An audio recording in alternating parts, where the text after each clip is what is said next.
Hi, gang. Donna here. Today I have the pleasure of speaking with Paul Glover.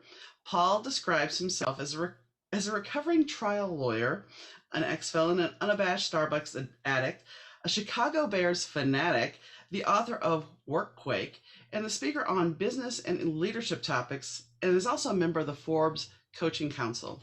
Today I'm going to talk to Paul about his Better Two moment, of how he blew up his law career and some other things, and ended up in jail for 5 years. Hello, Paul. How are you doing today? I'm doing just fine. How about yourself? Doing fine. We had summer and now we're back to winter, so it's all good. Same thing here. We're close enough to where the climate's about the same. And yes, we don't expect to have a long spring, so 2 days was about right. Exactly. So let's go. So you were a lawyer. What kind of lawyer were you? I was a labor employment lawyer. I actually, and also in that capacity, I was also a vice president of a Teamster local. Okay. So that was my career up until 1995. So about 26 years ago. Yes. All right. So I mean, I've worked with lawyers. I was in the insurance industry, so I kind of get, the whole legal aspect. Not that kind, but so what exactly happened? Well, as as I tell everybody, I believed I was the smartest guy in the room, Oh, and I associated with bad people because I was a bad guy wannabe. okay. I enjoyed that taste of, I guess, adrenaline rush that comes with hanging out with people who do bad things. And the problem is, of course, associations usually can lead you to a downfall. And over a period of time, I engaged in illegal behavior, not just bad behavior. And in 1995, a federal grand jury issued a complaint with 33 counts that charged me with a variety of white collar crimes, leading to that included bribery and kickbacks and threatening government witnesses. Wow. Okay.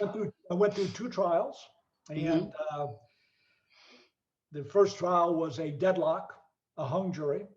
And then the second trial ended, and I received a 7-year sentence.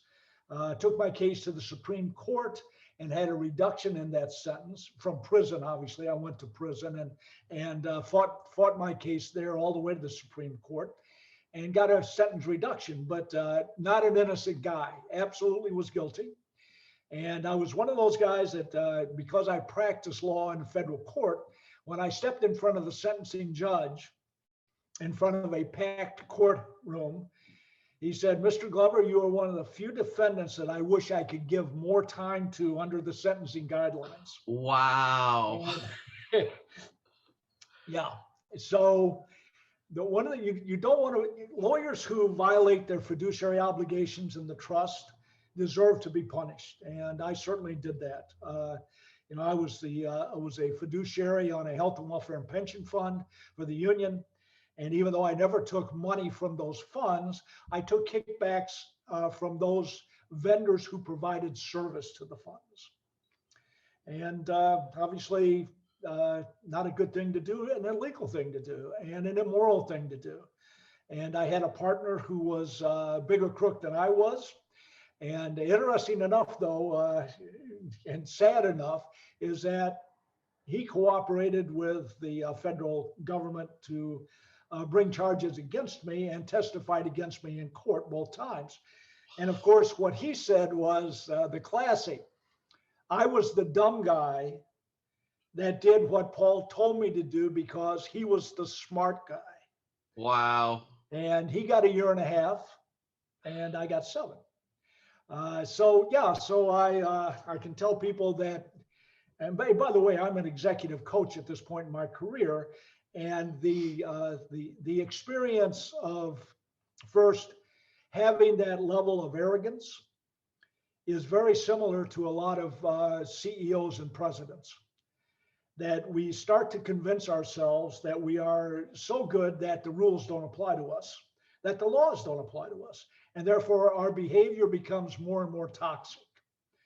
And we also believe we are the smartest person in the room. And that amount of hubris does not serve us well, nor does it serve the people that depend upon us, either as employees or customers or vendors well. And so in my coaching program, I bill myself as the No B.S. workplace performance coach, because first, I don't take any bullshit, because I used to ladle it out so I can identify it. I've got a great antenna for that. And my job is, if I'm hired, is to tell the person who hires me the truth. And a part of that truth is to identify the blind spots that are causing a leader to engage in toxic and destructive behavior. And once you've identified it, if you accept that identity, you accept the truth, then we can work on changing that behavior. And let me tell you that half of the time, people that I work with, we don't go far, because there are people who are made aware but don't care, Mm-hmm. and they're not going to change. The hardest person to coach is someone who's successful. Makes sense. Yeah, and one of the questions is, well, how did you become successful? And by tracing that trajectory, you can start to understand where their strengths and weaknesses lie and where their blind spots are. And we all have blind spots. That's why they're called that. And we don't see them. We don't identify them until somebody points them out. And it has to be someone we trust, or someone who has had a similar experience. I'm the guy that had the similar experience. And I'm able to point out that experience and what the consequences will probably be. Hopefully not going to prison, but obviously destroying your own reputation, or destroying the organization that you work with, or damaging relationships. So it kind of it makes me the ideal coach for those who can tolerate me. I had a client that I asked to do a reference for me, and he said, absolutely. And I said, well, because I know you, tell me what the reference is going to say. And he said, Paul is an acquired taste, like cyanide. I'm not sure that's a good reference. That's what I told him. And he said, you absolutely are a bitter taste to swallow, but you are definitely good at telling people the truth. Well, and that's the thing. The truth in a lot of cases is a bitter pill to swallow, because a lot of people don't want to hear it. No, they don't. And I actually have a presentation that I do saying how to avoid self-inflicted injuries, because we all bear a certain amount of responsibility for our situation, whether we like it or not. And when I was convicted and before I was sentenced, I had an opportunity to do what they call an acceptance of responsibility. And that is basically saying, I did what I was charged and found guilty of. And if you do that in open court, you can get a reduction in your sentence. Okay. I refused. Wow. Okay. Yeah. Now that is the amount of humor. By the way, I've already been convicted. Wow, dude. And I still would not accept responsibility. Wow. Yes. It took me 2 years in prison to come to grips with that, because we so want to blame other people for the bad things that happen to us. Oh, it's much easier. They clearly, if you're talking to me about it, you got cancer, it doesn't apply. But if we're talking in the business world about where you got to where you are and you don't like it, or it's a bad place, we need to look at your contribution to that happening. Yeah. And once you've got that acceptance of responsibility, then you're in a position to change. Until you do that, you cannot enact meaningful change. But I can dumb this down to an insurance claim. My very first insurance claim as an adjuster, it was a parking lot accident. And it had been snowing in Minnesota, and I was working claims in several different states. So it was a parking lot accident in Minnesota. And I had been trained and I had been told before I took the floor, you're only going to handle single car accidents. Okay, it's like deer hits, things like that. Okay, fine. So first claim comes across my desk. It's a parking lot accident. I walk over to my boss. I've had 3 days of training, by the way, which is unheard of. And I go, so why am I getting this? Oh, because they liked your liability decision. So okay, fine. So I call the insured and I'm like, so what happened? And I'm taking a recorded statement. He's like, well, I looked to my left and I looked to my right and I backed up. Okay, but the accident's not my fault. How is it not your fault? Well, it's not my fault. Did you clean the snow off your window? No. He should have seen me. It's not my fault. There we go. Actually, sir, it is your fault. Well, I want to speak to your supervisor. It was in that moment that I realized, and being in that industry, you realize that people don't want to take responsibility for their actions. I had an electric heating pad somebody put in a microwave oven and it caught their kitchen on fire and they wanted to sue the manufacturer of the heating pad in the microwave. Who puts that in their microwave? That's why we have those stupid instructions. My new curling iron says, do not use on eyelashes. That's Or right. your eyes. And you're like, who is that? Who is that person? You're right. But by the way, liquid in this cup is hot. Mm-hmm. Mm-hmm. That's what you ordered, right? Yeah. Sorry. It But just yeah, it depends on how hot it is. I mean, what does? sometimes things are superheated, so I will give the lady the benefit of the doubt. But there are some claims that you look at and you go, this is insane. But that job made me realize that most people do not want to take responsibility for their actions. They wish to be the victim. That's correct. Well, by the way, that's easier to be the victim, Hmm.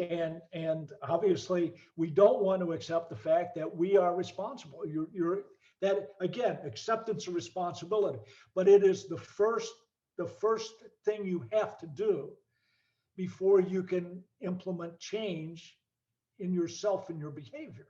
Hmm. If you don't do that, then you can't get there. It's impossible.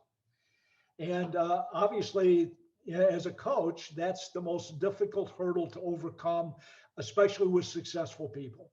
Yeah. They continually look at some other reason for the issue that has probably put them in the coaching process with me. Often I am engaged by a CEO to deal with a president or vice president who is extremely successful at generating revenue, but either kills or runs off the team. So they have become the diva. Yeah. And divas don't believe that they should ever be held accountable. And pointing that out to them only occurs when the CEO says the collateral damage that is attached to your performance has become so great that either you are going to change or I'm going to fire you. Yeah. And the thing is, a lot of people in power don't understand the underling's job. I started out in mail file. So the ground base of insurance. So mail file clerk and claim setup. And I worked my way up to claim supervisor. And my husband at the time, he was like, well, you can have the corner office if you want it. The problem is I didn't want the corner office. Even my boss handed me the book. Now I know some women feel this book is empowering. I didn't read it. But my boss looks at me in my review and he's like, I don't know whether to give this to you or not. And I'm thinking to myself, if you have a problem thinking whether to give this to me or not, maybe it's a bad idea. But I didn't say, I'm like, no, go ahead. So he gave me the book, Nice Girls Don't Get the Corner Office. And I'm just like, I don't want the corner office. I never wanted the corner office. I was happy where I was. I didn't need the politics at a higher level because that's what it really boiled down to. And my husband's just like, well, why don't you want it? I'm like, because I like having, I have enough stress now. I don't need that. You're right. Often the position is a pain in the ass. Mm-hmm. And people take it. It's amazing to me. I just went through a coaching process with a woman that took a CFO position, and for the last three coaching sessions, she cried. And we had the discussion about this job is obviously taking an emotional toll on you that was unexpected. She's absolutely competent, but the relationships and the politics were such that she just wasn't wasn't able to handle it well. She wasn't processing it well. And yet she couldn't quit. Oh, And we often have to be given permission to quit a toxic situation. that was me. I was at a point at that job where I was sitting at my desk on the worst days going, I'm gonna quit. I'm gonna quit. And I was near, after I left the job, I was actually diagnosed with PTSD. I believe it. Some jobs are that toxic. And it was just because they kept piling and piling and piling. And it's like you can't get everything done and you're supposed to be helping other team members because you're the supervisor. And that's fine and dandy, and I could do my job. But when you start giving me extra tasks on top of that, it just gets to be overwhelming. So when I left, it was my husband was telling me, he's like, by the time you pick me up from the train at 5 to 5:30, until we go to bed, you are talking about this place. And that's toxic. I mean, that takes a physical toll, and you don't even realize the toll it takes on your body physically because you're just going through and doing it. And so I'm a big one about once I start to realize that you are misplaced, again, I believe I have certain obligations as a coach that other coaches disagree with me about. If I believe that you are misplaced in your position, I believe it's my obligation to tell you. And people often are shocked by the fact that I say, this is my opinion based on obviously the information you're giving me. I mean, I don't have any independent source here. In a coaching relationship, you're telling me what you want me to hear. And at the end of that, though, I need to take that information and have an opinion. It's amazing to me how many coaches say, well, you shouldn't have an opinion. I'm like, well, because you're supposed to allow the person in the coaching program to come to their own conclusion without undue influence. My argument is, if you think I'm going to stand on the edge of the pool and watch somebody go down for the third time and not save them, Yeah. I just can't envision that. So at some point, when I recognize that you're misplaced, it's my obligation to point it out to you and to tell you why. And also, though, to say, let's talk about the toll this job is taking on you, because it's apparent to me what it is. The woman that I just spoke about at our last conversation, I said, you need to take some time and you need to assess whether or not holding this position, it has a great title, it pays you a lot of money, is worth your health. She then quit, but she had to be given permission to even entertain the thought. I just had a podcast I did Wednesday. That my guest was a professor who he ended up quitting his job because he ended up with diabetic ketoacidosis in the hospital because the stress had gotten to him so bad. So now he's made it his mission. And we got into a discussion about, back to my job. I came back early from pneumonia, and I had an employee come to me and tell me no job is worth your health. And we don't think about that because we think of all the things we need. And for the gentleman I interviewed the other day, it was all about stress. All the stress just kept piling on. And we don't think about that. And the reason I bring this up is because sometimes we need that outside voice. It can't be a loved one. It can't be a friend. It can't be a family member. It has to be that outside voice. So you giving your opinion of this to this person is actually something that they can see clearer because you are an outside voice. You're not their friend. You're not their spouse. Because my spouse could tell me the same thing over and over again. But if I don't, it may be resonating, but hearing it from outside source, it's a validation. It's like, okay, well, somebody else sees it too. Well, and you're absolutely correct. And one of my mantras is, I care, but not that much. Because Nice. I found that if I care too much, I can't give you that objective opinion. So yes, I do care. I don't know how you enter into a coaching relationship and not care. Right. But I've figured out that I can only care so much. Otherwise, my filter is skewed. And I need to see objectively, and not only that, but people will give you clues. But you got to be looking for them. Right. Because they're no one just comes right out and says, I'm having difficulty. They make you discover the difficulty.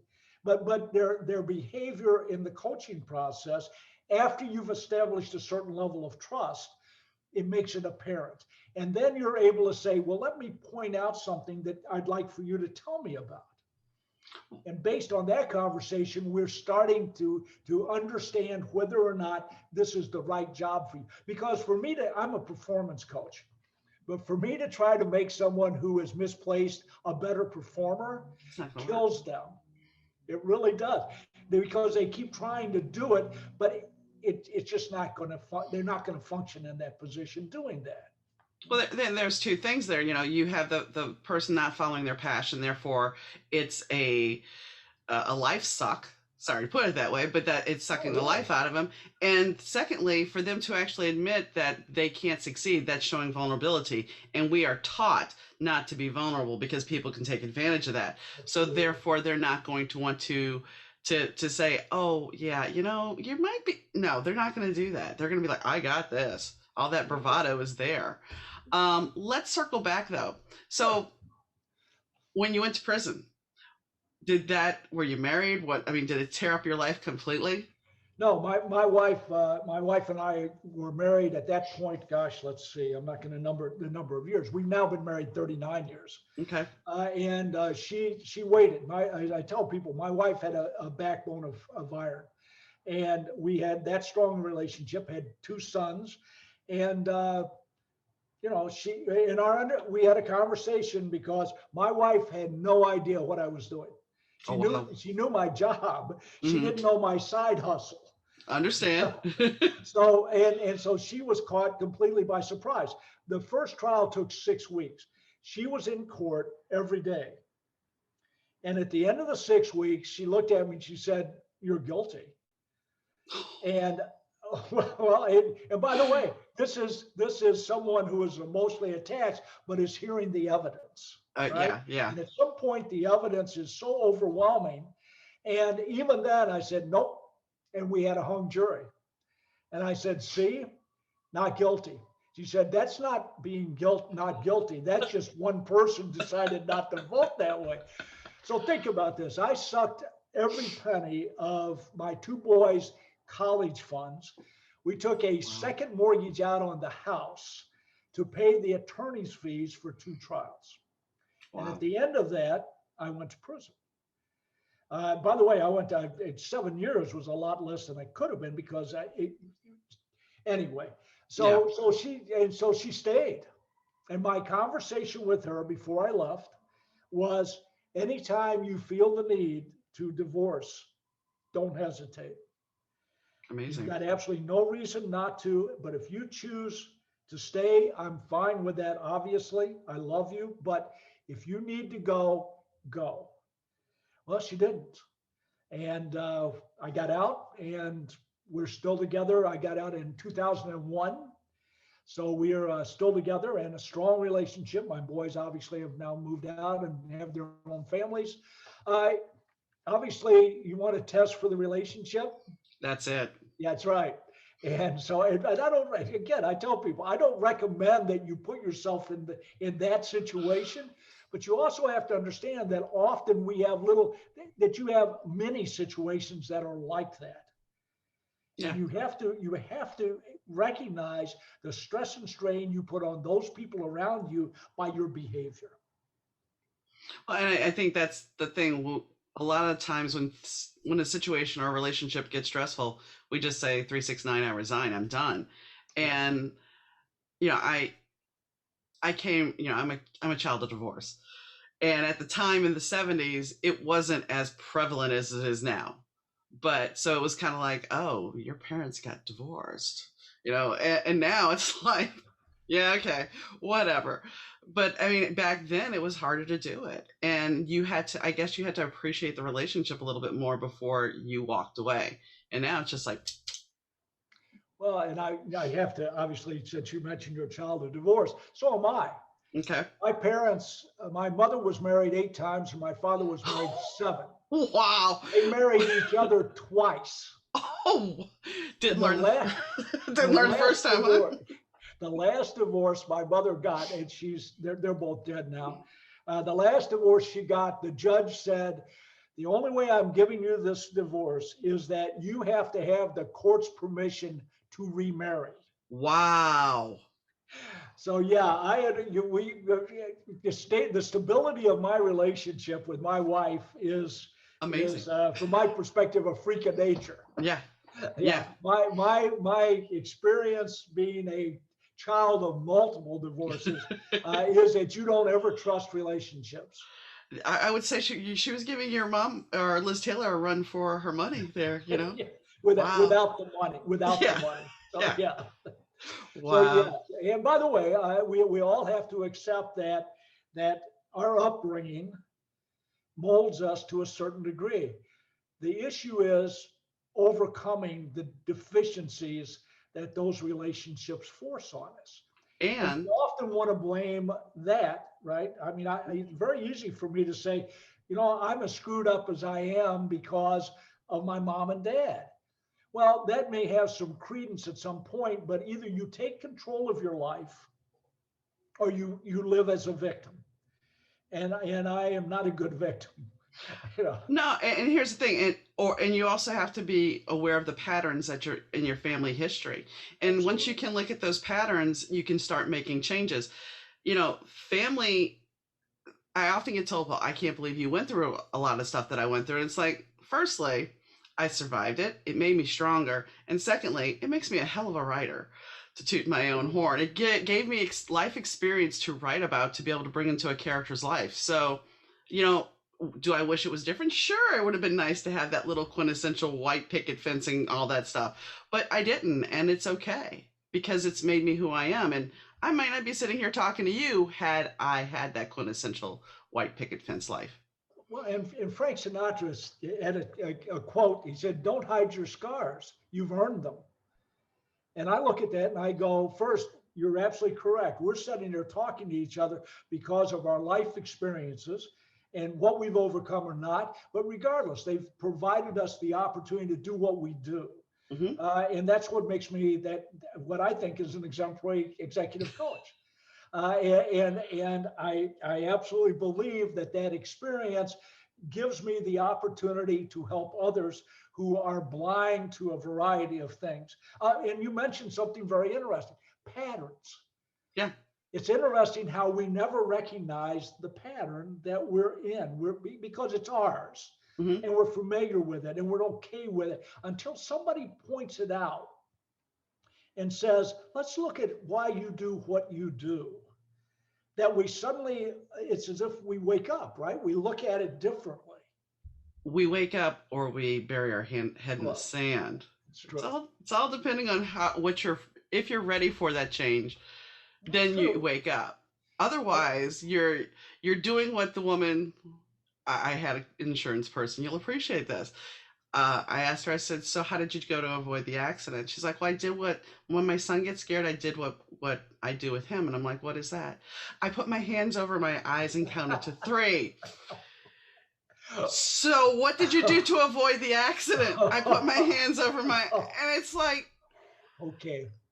Yeah. So I mean, you see the car coming. You see the car coming at you, and the best way to avoid the accident is to put your hands over your eyes. So here's the truth coming at you. Somebody's calling you on your bullshit, and you're gonna put your hands over your eyes. And I don't know. I don't know. I don't want to change it. The same thing. And this is all it's from my perspective. This is what I do and why I like it. But I also have when I say I don't care, I care just not enough. I also put my skin in the game. Mm-hmm. My coaching fee is broken into 2 parts. The first part is what you pay me for being a retainer. I don't take retainers less than a year because I've found out that it takes that long. Whether you want it or not, it's going to take us that long. But we're going to create a plan of action. And I'm going to put 50% of my compensation in the bank. And at the end of that year, you get to decide if I get it based on whether or not we achieved the goals. Now, we get to set the goals and you're going to set them. But I also tell people that this now puts me, because of the skin in the game, into the process. And that means when we have our every other week conversation, and you agreed to do something, but you didn't do it, our conversation has a certain edge to it because 50% of my compensation is based on reaching the goal. And if you're not doing what you agreed to do, you're influencing and impacting me. Yeah. That's when I put my 10.5 foot up your ass. So, and by the way, I always give people a choice. We can stop right now and you can pay me my full fee and not deal with me anymore. Or you can accept your responsibility to do what you said you're going to do and we can move on. It's amazing to me how many people quit, by the way, Really? because it got hard. Well, yeah. And it will get hard. Change is not easy. I don't care what people say. They hate it, even though they can do everybody can do the words, right? Mm-hmm. I know what's good for me and I know what I have to do. And by God, I'm going to start tomorrow. Yeah. Well, tell me, is today something you can't deal with? Well, yeah, but let's do it tomorrow. No, we're going to say, if you're going to start now. Yeah. Anyway, Well, so yeah. no, I mean, here's I was forced into make changes last year because my husband passed. Well, So sorry. that it was a long-term thing. So I mean, it wasn't that it wasn't expected. It's still a shock. But you're forced to make changes. So suddenly I am single for the first time in 17 years and I have to make a choice. Do you want to eat your grief? Or do you want to take care of your health? So I made that change. But there's so many women I know that because I read cards and do things of that nature, so I counsel people somewhat. And there's so many women I know that, oh, my husband takes care of all the finances. My husband does this. And I'm thinking to myself, and this is before my husband died, because I was the one that was in charge of things. And I said to him, I'm like, well, what are you going to do if he gets hurt in a car accident? What are you going to do if something happens to him and he's incapacitated? And, oh, I don't know. Maybe don't know is not a good answer. Well, that's a self-inflicted Yeah. injury. Yeah. You are setting yourself up to be Yeah. the victim and Yeah. suffer. Yeah. I'm sorry, unacceptable behavior. By Yeah. the way, I'm sure you know I am not the coach for a lot of people, but I can tell you that it's pretty effective if you're up for the task. And by the way, you mentioned something I wanted to come back around to: self-care. Mm-hmm. It's extraordinary to me how many leaders don't take care of themselves. And what you said about if you are a team leader and you're going through the team's going through difficult times, for instance, how about the last 12 months? Yeah. That level of stress, if you're doing your job, transfers Yeah. from them to you. Mm-hmm. My contention is if you're not, you have an obligation to engage in self-care. Otherwise, you cannot function as a team leader effectively. And in this level of this time of high stress, where we continually talk about the well-being of the employee, we often forget about the well-being of the team leader. Because somehow they're supposed to be able to handle their own personal stress, plus have the transference of stress and be okay. Right. Doesn't work. And yet team leaders are extraordinarily difficult to get to engage in self-care. For instance, getting them to turn off their phone for the boundaries. It's all, to me, you've got to establish boundaries. Otherwise, self-care never gets a chance. But that's the thing. People of your generation, my generation, we weren't taught to set boundaries. We were taught to perform. We were taught to please. We were taught to seek that approval. And so we push. And that's why you have some people that just, they don't do self-care and they just, all the stress gets to them. And then you have the other people that self-medicate. Yes. Which is a whole nother caveat of problems. So, we have to find a balance to be able to take care of ourselves, deal with the work stress, deal with our daily personal stress and our emotional well-being. I mean, now we're in a period where people are more willing to discuss and be open about their emotions. Their vulnerability can be seen. But for a long time now, I mean, you would go to work. It didn't matter if you know, I talked about this the other day because there was a point in my time in my office when everybody was out of the office at a different branch out of state. Hurricane Katrina was coming. I had family in New Orleans. My stepmother died when they were evacuating due to a blood clot. My grandmother was in a hospital for 4 days with no power.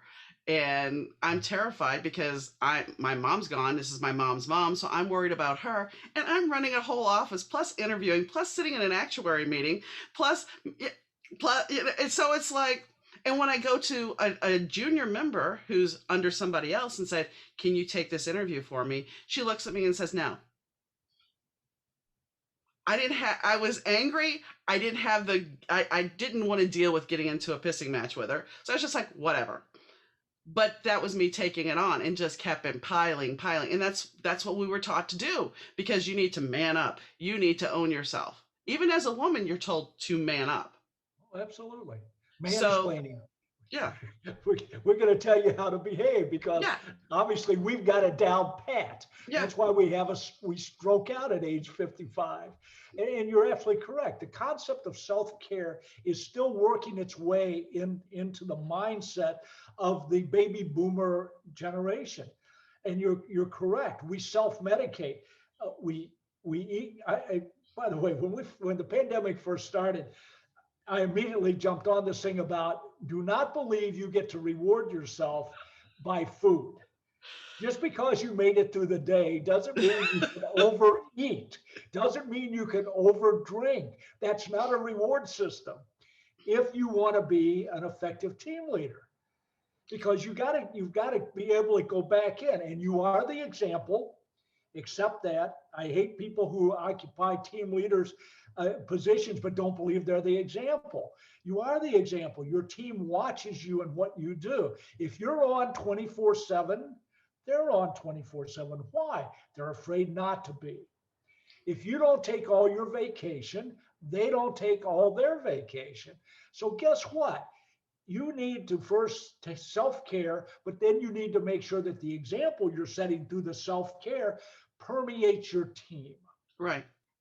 Crazy.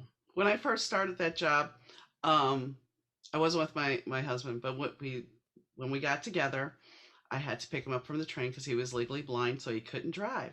So even though I was a salaried employee, I get there in the morning when I was supposed to. Only when I had pneumonia did I stay from 6 in the morning till 10 at night. Otherwise, I was there in the morning, and at 4 o'clock or 4:30, when it was my time to go, I had to go because I had to pick my husband up from the train. I set those boundaries for me because it's like the thing is about being a salary employee, and we don't look at this. That salary is great. You get benefits. It's great. But when they're pushing you to work longer and longer hours, you're not making as much money as you think you're making, because then you're putting it all out. You're putting it all back into the company. And you need to be a team player. Well, I am being a team player, but I also need some downtime.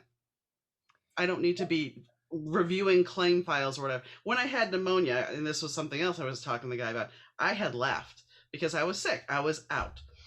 I had my boss call me and tell me, "I need you to write this report up so we can fire this guy." The same guy, now mind you, the same guy that my boss had as her employee, when I went through his desk, he had mail that had been sitting on his desk for 2 years.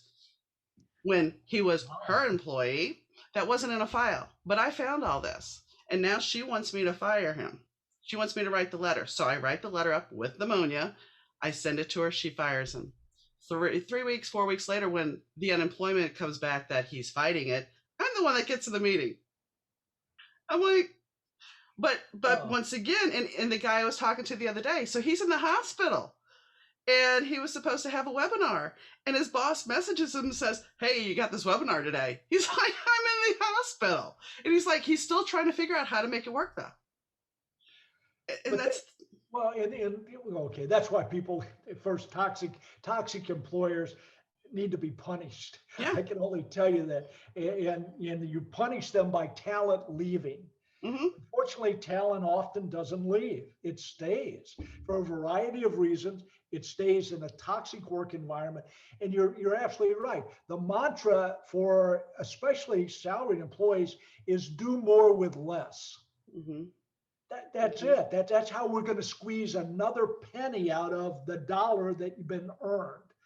And that's just unacceptable. And we need to recognize that. Hopefully we are beginning to, but it's an uphill struggle. And I see it in the coaching program with executives who are under so much pressure.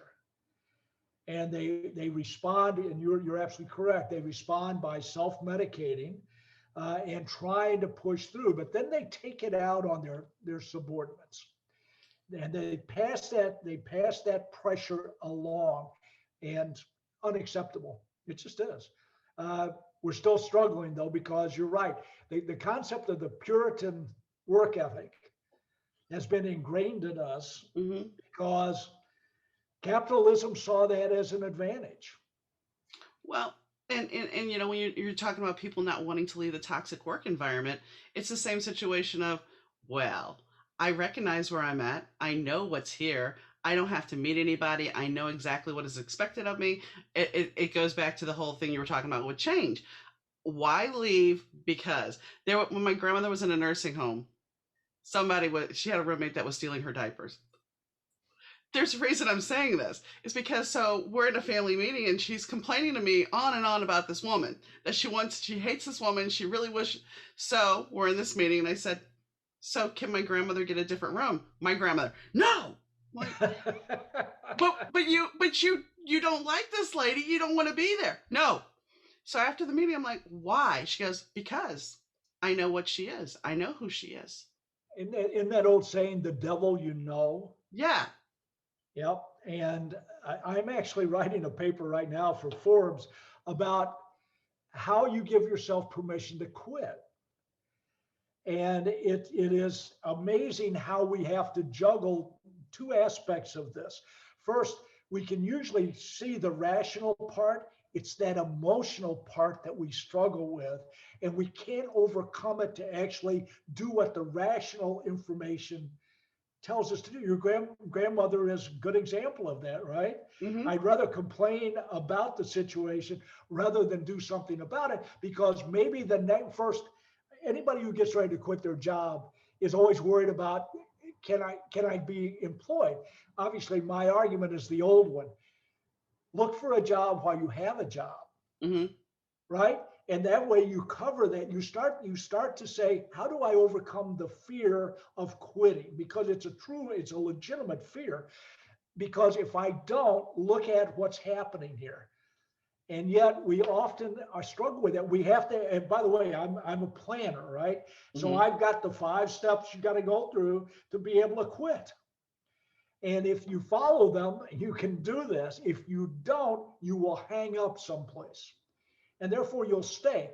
Now, I do believe that the younger generation, the Zs in particular, have no problem quitting. Oh no, they don't. They will tell you exactly what they need to say, when they need to say it, and that's it's in your face. But I I had also believe that's because they've got a safety net, their Us. parents. Yeah, yeah. I mean, And our parents, no. oh my God, if you try to go back home and live in your parents' basement, they will lock you out. Pay me rent. You're gonna buy your own groceries. You're gonna. There we go. Exactly the case. And by the way, maybe nothing wrong with that, but clearly the mindset has changed. And thank God. Yeah. I believe that those who come into the workplace now and say, I want a work-life balance, it's not that we didn't want it. First, we didn't think we could have it. And second, we were afraid to ask for it. Right. I remember quitting. I worked for a TPA, third party administrator, so someone that handled the claims, and I remember I had found another job, and I had it enough in my head that I could take a 2-week vacation, and then get my 2 weeks notice, and still have a week between me starting my next job. So I was going to have 3 weeks off. Beauty, right? So I go to my boss and I give her my notice, and she looks at me and she goes, because the way I had set it up, actually, I was giving her 2 weeks, but I'm like, I had a week's vacation still. So she was only getting me for a week.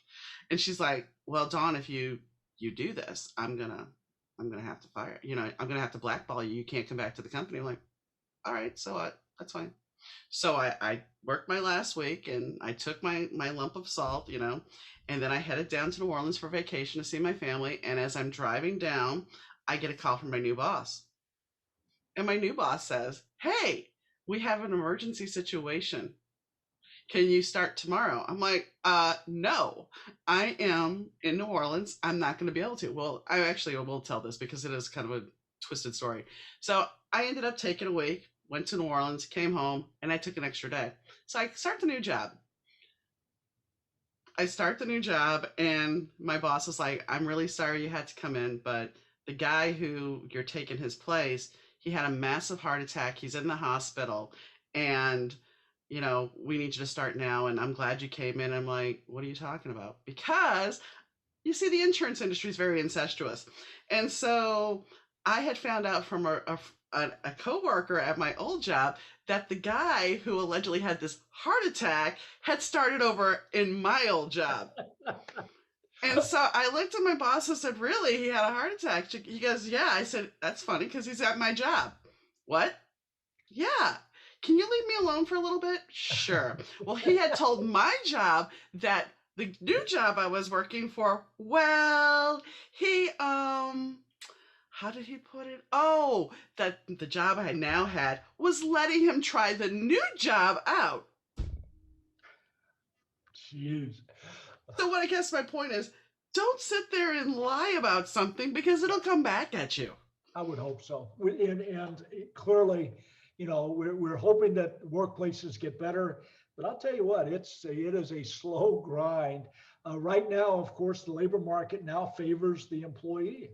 Yeah. And if you have the mindset of I'm not going to tolerate being disrespected or treated poorly, it serves you well now.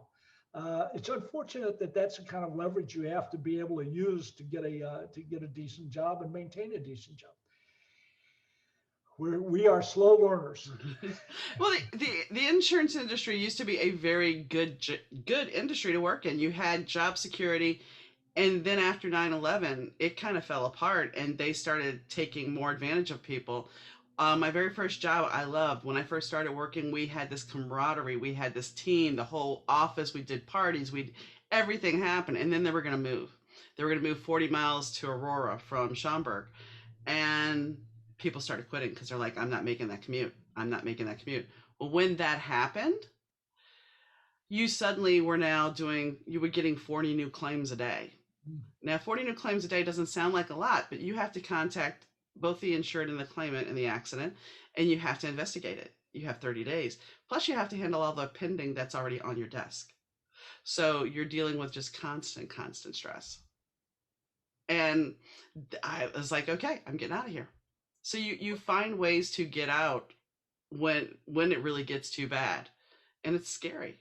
But like you said, as long as now they're paying more attention to the employee, that's where things are going to turn around again. Because there used to be a time where your employer, oh my gosh, here's a Christmas ham for you. Here's a Christmas turkey. You're going to get a bonus. You're going to get this. And then all that kind of just, they kind of was like, screw you. Yeah. We don't need to do it. Right. We're not going to do it, even if it's the right thing to do.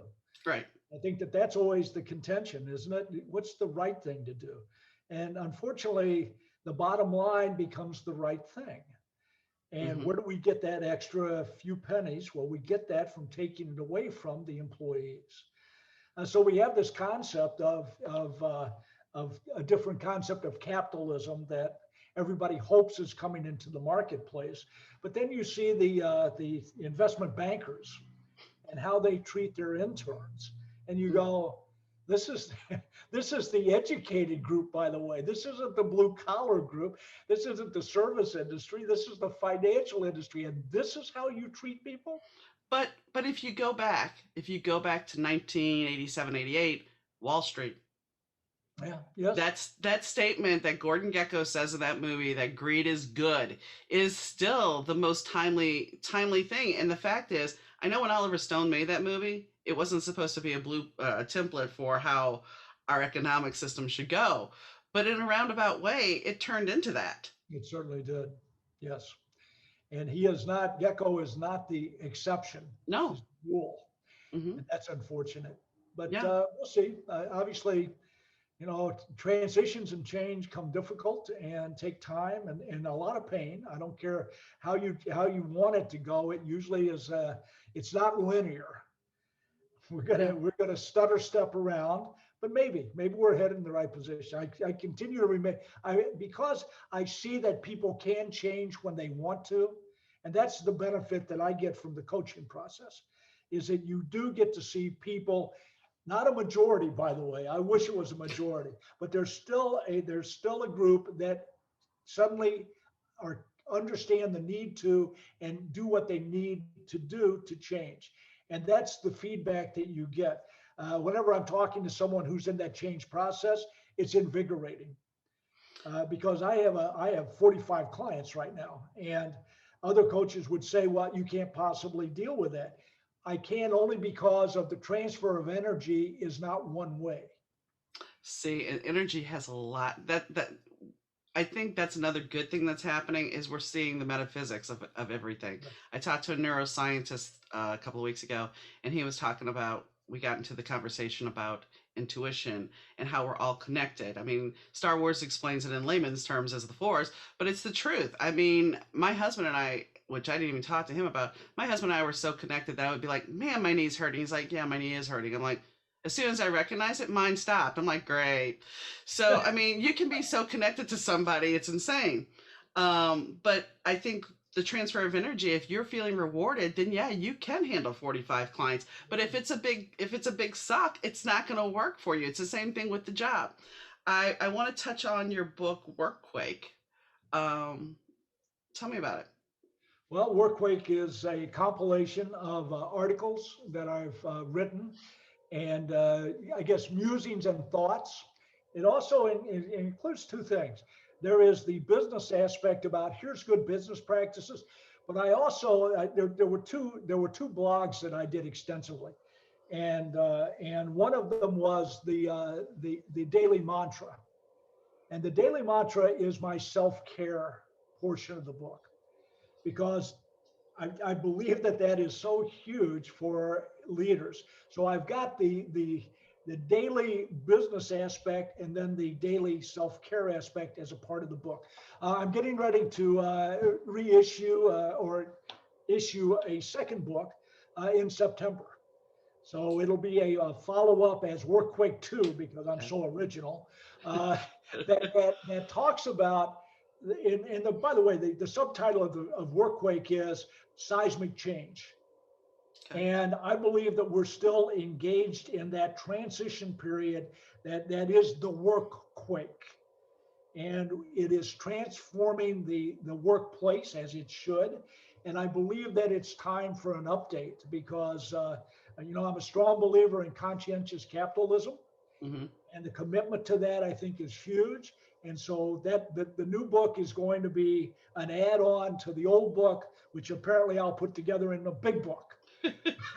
so that's where it came from. It came from my daily experiences in the coaching process that included both business and self-care. And that's a good thing because people like we talked about, people need to know about the self-care aspect, especially in corporate America, because we don't necessarily take into consideration. It would be awesome if, instead of the smoke break, which was always kind of an awkward thing because the smokers get to go take a 10-minute break. But oh my gosh, if you don't smoke, guess what? You better sit your ass down at your desk. You better not go socialize. And sometimes you need to socialize just to vent, Oh, absolutely. just to relax, to be human. Well, Um, and the deal with we've ignored well-being in the workplace. We tried to separate that and say whatever happens in your personal life is on you. And by the way, don't bring it to work right. because I don't want to know you've got a problem that's impacting your performance. All I care about is your performance instead of the reason why it's not going well. Maybe we've made that transition to where we recognize that the two are intertwined. You cannot separate them. If you want a high performance work team, you have got to be engaged in their well-being in all facets of their life. And some of the pushback I get is, well, that's intrusive. No, it's not intrusive. It absolutely is about caring. And now you can have somebody that say, stay out of my life, and you should obviously go along with that.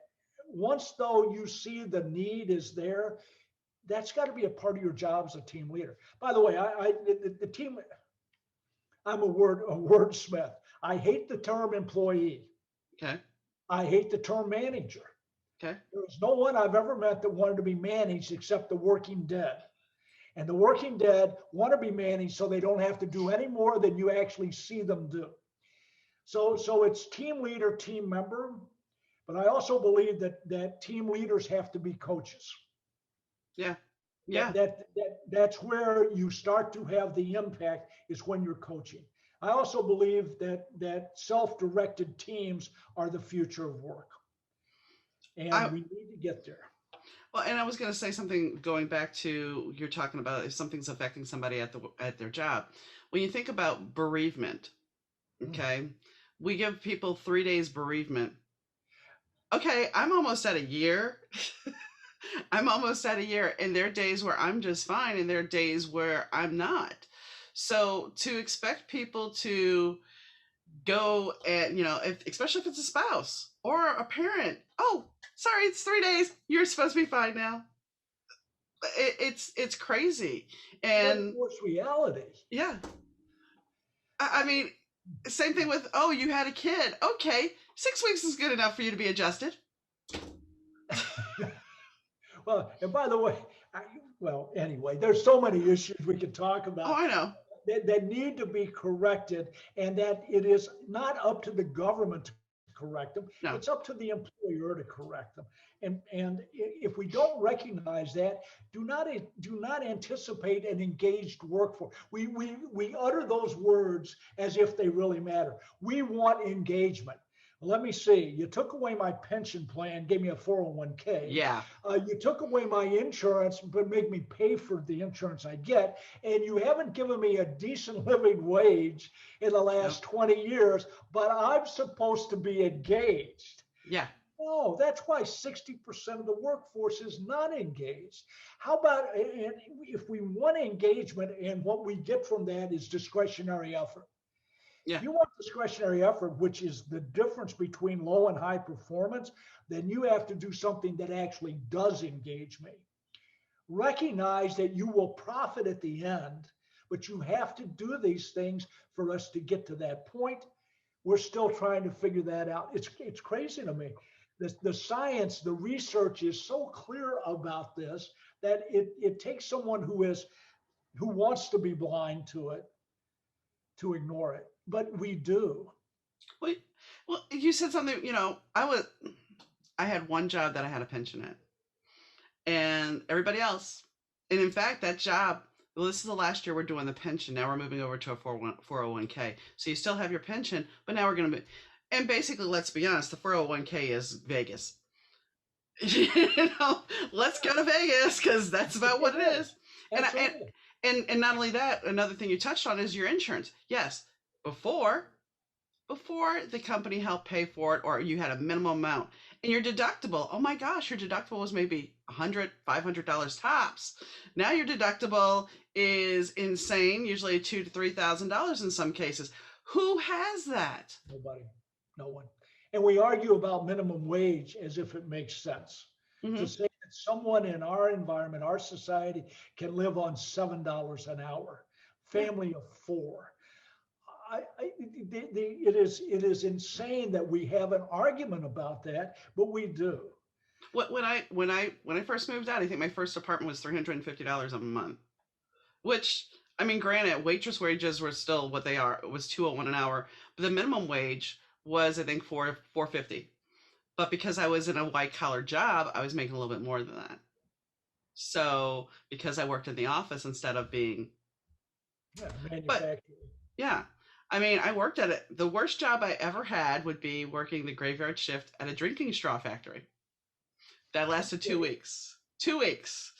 Because when you live in a house with a bunch of people that are up during the day, it doesn't work. It does No, not work. So, but that's a job now that now I don't even know that how many drinking straws do you need because now we don't do that. no, we So don't. once again, technology has changed in evolution. That's the one thing we have to look at a living wage and what happens when, Domino's is advertising now self-driving cars, self-driving pizza delivery. So as what happens as technology increases that we don't have the need for it, they're putting in a data hub over at the former Motorola building up here, a solar powered data hub, which is awesome. And they'll need some employees, I'm sure. But as we grow technology wise, it's not going to be someone else taking your job. No, it isn't. And we keep thinking that there's a limit to that disruption. There isn't. Mm-mm. And so someone quoted said, if you can automate it, you can outsource it. And that's exactly the case. And when you think about the disruption that's going to take place when the autonomous driving vehicles are actually perfected, when it comes to truck drivers, Yeah. I look at that and I go, there will be 500,000 unemployed truck drivers in the next few years. Mm-hmm. Where are these people going? Because those are decent paying jobs, Yeah. not the best, but decent. Hard work, you earn the money, but it's there for you. Yeah. That's going to disappear, and we're not preparing for this. I mean, simple. It can go. You can look at something simple as when I worked at McDonald's, which is back in 1983, 84. I worked one of those first drive-through when they had one drive-through window, when you had to make the drinks yourself, when you didn't have all these buttons to push. The fry basket, I had burns on my arms from the fry basket because you had to do it. And now that's all automated. It's all just, hit a button or not even hit a button now. The computer will send the drink cup down. It does. And, people are like, oh, well, this is awesome. It is awesome, but there's caveats because what happens when there's a glitch in the system or there's a bug in the system, like the pipeline that was held for ransom. We have to look at there's always the possibility of a glitch. We can't just turn everything over to AI and say, hey. Well, apparently we're still working on that glitch and how we're going to deal with the employee and the workplace. Mm-hmm. And we're slow, like I said, we're slow learners, but maybe we eventually get there. I hope that obviously in my coaching program that the people who I coach recognize that behind every number on a spreadsheet, there's a face. And that's important. And you need to take care of that face. Yeah. Because that person generates that number. We somehow disconnect. We see the number, but we don't look at the effort and the person that generated it. And that's where it goes sideways.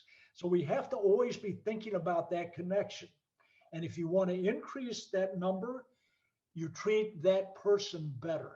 Yeah, definitely. Then they'll do what you want with discretionary effort to make that number bigger. It seems so simple, and yet we can't quite get the equation right. In time, hopefully. So I'm gonna go back to, so you went to prison and now you have a new lease on life. And so I have to ask, we're gonna go to the better to moment. Was it better to have done all those bad things to end up with the life you have now? Let me give you one of the debates in prison. I was doing 7 years, so I was going to do 5.5 years of prison. And one of the debates was if you had the option to go into a freezer, cryogenics, and be frozen asleep so that time that passed was as if it were a day. And after 7 years, they would wake you up and you would go home. Would you choose to do that? And my response was not on your life. Would I recommend and would I wish that I had done things differently? Of course I do. I'm not an idiot. I don't want to go to prison. I don't want to be a bad guy. But for me to look back on it and say, do you regret things you did? Yes, I do. Would you do them again? Absolutely not.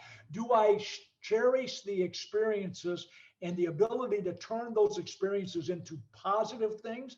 Yes, I do. Without the experiences, I'm not me. Maybe that's a good thing, maybe it's a bad thing, but I'm okay with me.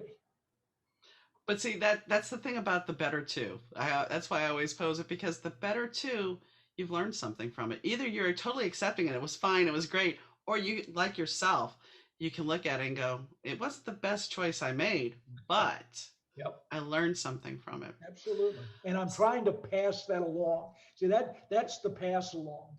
Because at some point you say, I was gifted with all sorts of opportunities. I was a lawyer. Mm-hmm. And I should not have had to do what I did to be satisfied. But I also say that behind every white collar criminal is a lawyer.